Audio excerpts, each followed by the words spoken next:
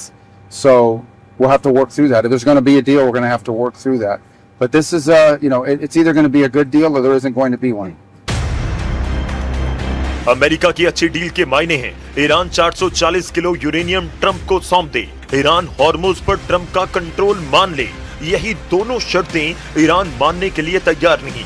इसलिए ट्रंप ने सबसे घातक हथियारों से दहलाकर ईरान को राउंड 2 के युद्ध का ट्रेलर दिखा दिया।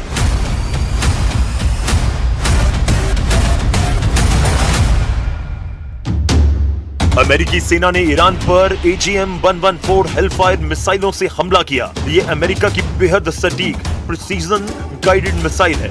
हेलफायर मिसाइल लेजर गाइडेड और रडार गाइडेड दोनों वर्जन की होती है, जिनकी रेंज करीब 7 से 11 किलोमीटर तक होती है। ये मैक 1.3 की रफ्तार से टारगेट को तबाह करती है। 45 से 50 किलोग्राम वजनी मिसाइल में हाई एक्सप्लोसिव वॉरहेड लगा होता है। इन मिसाइलों को MQ-9 reaper drones, Apache helicopter और नेवी के हेलीकॉप्टर से दागा जाता है। मिसाइलों ने हॉर्मुज़ स्ट्रेट में ईरानी फास्ट बोट के परखच्चे उड़ा दिए। वहीं ईरान की मिसाइल साइट को अमेरिका ने स्मार्ट बम से धुआं किया। हेलफायर मिसाइलों ने हॉर्मुज़ स्ट्रेट में ईरानी फास्ट बोट के परखच्चे उड़ा दिए हैं और वहीं ईरान की मिसाइल साइट को अमेरिका ने स्मार्ट बम से धुआं किया है।